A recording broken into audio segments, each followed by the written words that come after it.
Pendleton Ward, you troll. I don't know how he does it. I really don't. Okay, he gets everyone fired up for this new episode, and we had to wait 2 weeks for it. Gets everyone all over the world fired up, and then the episode is just disappointing. So you remember that cult that the Wizards were forming, and Ice King wanted to join them uh, way back in season 4? Yeah.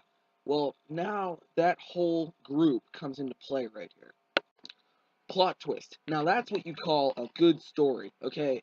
Way back in season 4, they introduced these wizards, and well, we already knew the wizards, but they introduced this group that they're forming, and now they don't reveal their true intentions until way towards the end of season 5 and a half.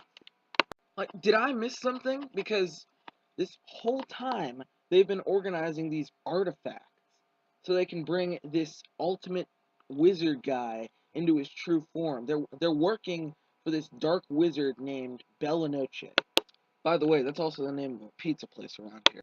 And here's another thing right here that you can always learn. You can always leave it to TV shows to teach you this. You can never, ever trust anyone with a dark pact because they're going to take something away from you.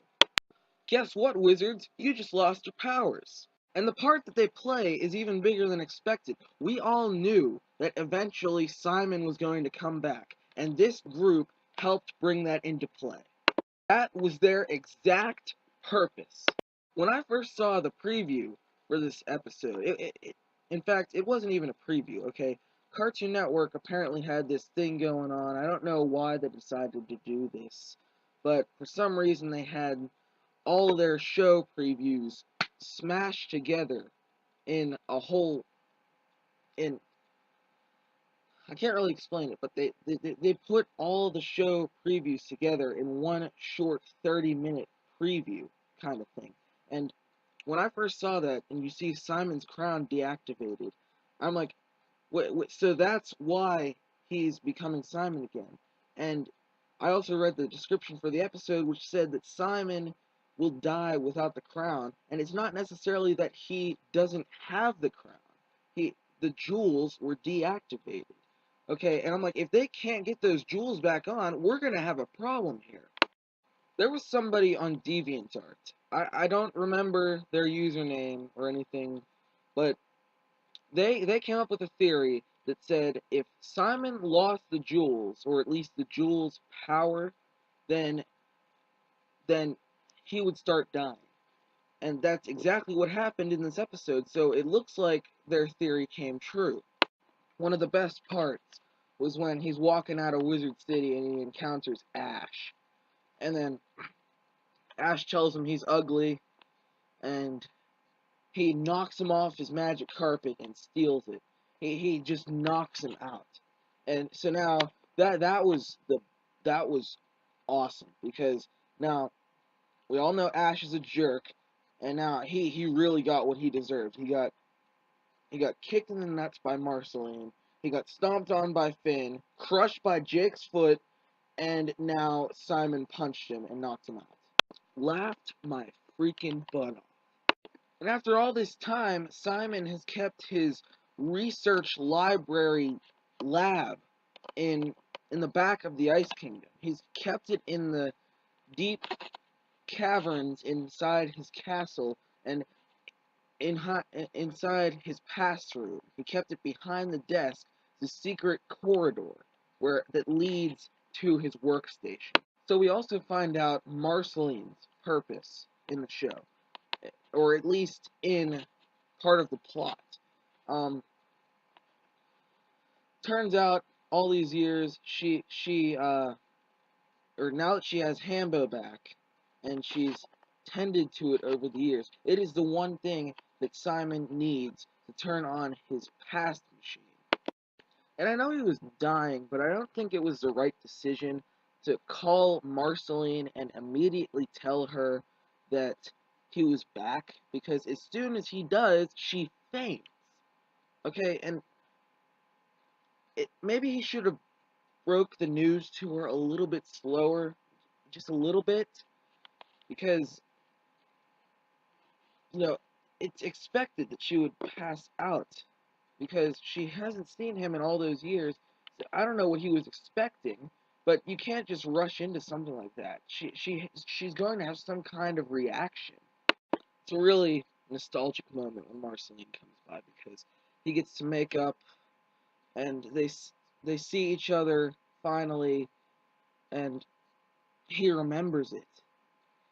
So with his memories now back, they get to they share a special bond now that they meet again, and it's just so nostalgic, and it's so bittersweet that it probably made a lot of fans out there. It probably made a lot of fans cry. I don't know what Finn and Jake could have been thinking, seeing the Ice King as a normal person. If I were them, I would probably be like, "Hey, you're a pretty nice guy. Sorry about all the times I mashed your potatoes." So he opens the time portal using Hambo, and Marceline says her goodbyes to Hambo and everything, and he uses it as the portal to look into the past and see Betty. And so now we know what made her leave. He put on the crown and he flipped out, and she ran away, and he was blasting all this ice everywhere, and she got scared and ran away. And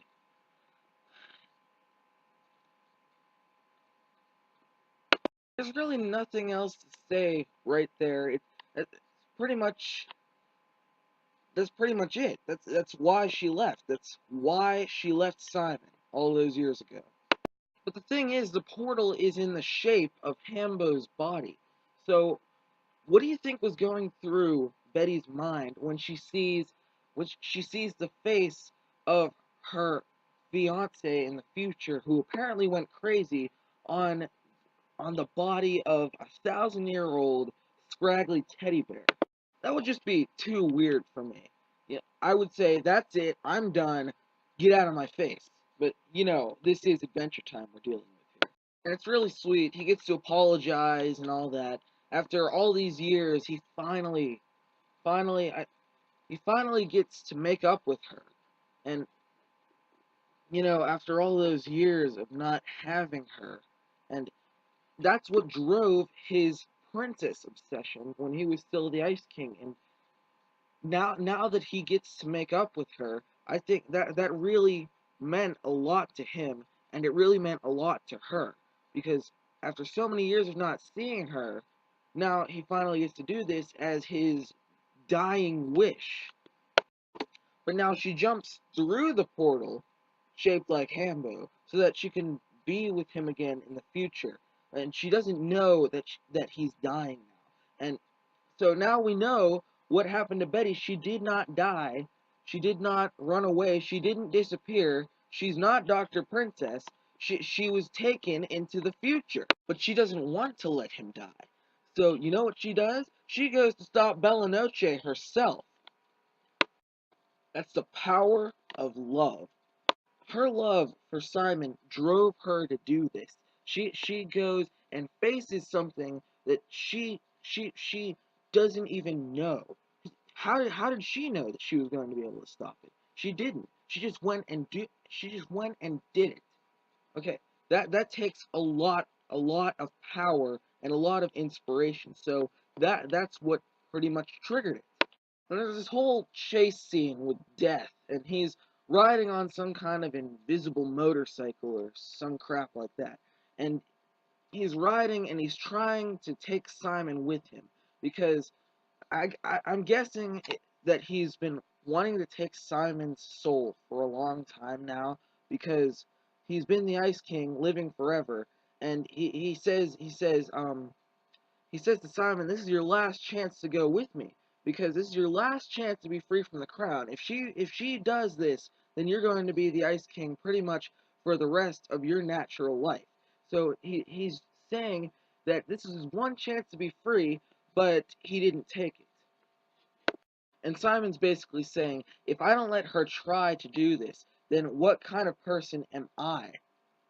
That's the kind of attitude that everyone on Earth needs to have.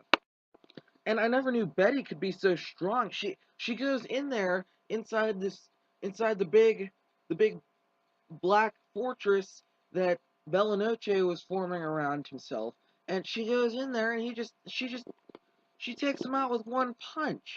Bella Noche's status just went down the river, and Betty's status just rose to the heavens.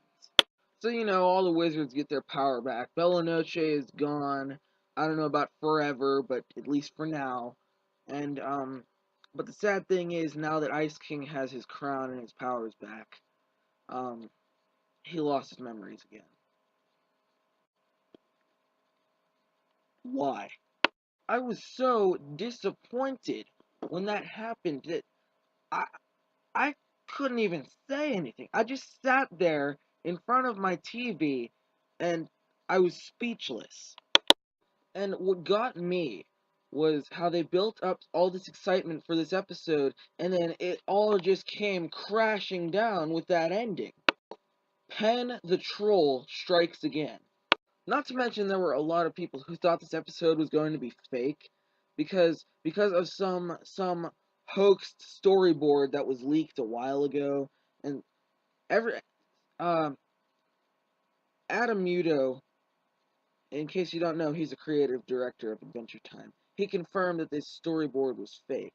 And then just when now that they decided to actually make an actual episode about Betty that had nothing to do with that storyboard, everyone thought it was going to be fake because of that. What now? And even though the creators were confirming it, they were still believing what Adam Muto said, and just because they saw it on the Adventure Time Wikipedia page. And there were a whole bunch of people saying, "Oh, well, Wikipedia isn't a very reliable source, so I'm not going to believe it." Like, Wikipedia, not a reliable source. Like, who told you that? Your 7th grade teacher? And I know Wikipedia can be edited by anybody, and that's why people think that it's not reliable. But there are some people out there who aren't going to hoax it. And, what will Betty do now? She just took off on that magic carpet, and she gave up. So, what's she gonna do now? She doesn't have anywhere to go. She doesn't have anything to do. She's stuck in the future now with no one to be with. But now that I think about it, that sounds better than uh, supposedly being killed in an atomic war. I thought this episode was all right. You know, I liked how Simon was back. I was pumped for that, and I liked how he got to make up with Marceline and Betty, and how Finn and Jake got to see him as a normal person and all that. But the ending was just a disappointment to me. So let me know what you guys thought about that. Something needs to be done here. And also, now that Betty is in Oo, Finn is not the last human anymore. So his status as the last human has officially been broken. And we haven't gotten anything on the Susan Strong thing since season 4, so we don't know if she's human or not yet. Presumably she is, but yeah, Finn's status as the last human can officially be taken away. Thank you guys for watching. Comment, rate, subscribe. Have a wonderful day.